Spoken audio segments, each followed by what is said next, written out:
यसो सोचेर ल्याउँदाखेरि जिन्दगीमा मेरा जस्ता जुत्ता त कसका पो होलान् भन्ने लाउँछ के मलाई।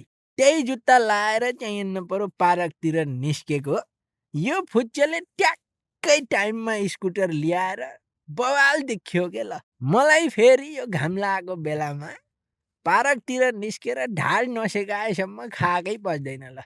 अनि सोलो मोसनमा ऋतिक रोशन जसरी हिँड्ने मेरो बानी फेरि म आफैलाई मन पर्छ के। अब पार्कतिरको चटकको कुरा गर्नु पर्दाखेरि होइन, यहाँनिर चाहिँ एउटी मुइयाले एक्लै बसेर घोप्टो परेर के गर्दैछिन् त भन्ने कुरा चाहिँ मलाई पनि थाहा छैन है। यी चोर कुकुरहरू चाहिँ यहाँ भलिबल खेल्दैछन्, कोहीले स्केटिङ गरेका छन् होइन, कसैलाई टिकटक बनाउनु परेको छ। यहाँनिर चाहिँ यो परेवा सरर उडेर आइदियो, फेरि टपमा गएर बसेर पोज पनि दियो। मेरो लागि त नेचरले पनि भनेको मान्छ के। त्यहाँनिरको चाहिँ लेभल भएको मान्छे हुँ के रे म त। भएन भनेर यो मौरीले सम्म लौ लौ लौ मेरो पनि भिडियो निकाल भनेर भनौँ। यहाँनिर चाहिँ यी दाउराले पनि गाउने र गिटार बजाउने गरेका छन्। नेपालमा भएको भए यी दाउरालाई उठाएर लगेर आगो तापिसक्थ्यो होला एमाले पार्टीले। यो फेरि कुन्नी को हो मेरो पनि भिडियो निकाल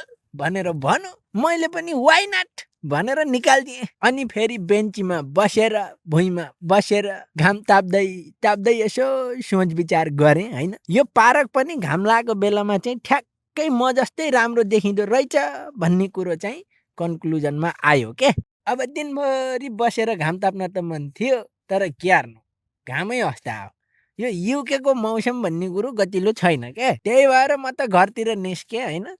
तर यो भलक चाहिँ सकिएको छैन है, अर्को पनि आउन सक्छ। त्यही भएर चाहिँ सब्सक्राइब गर्नु होला।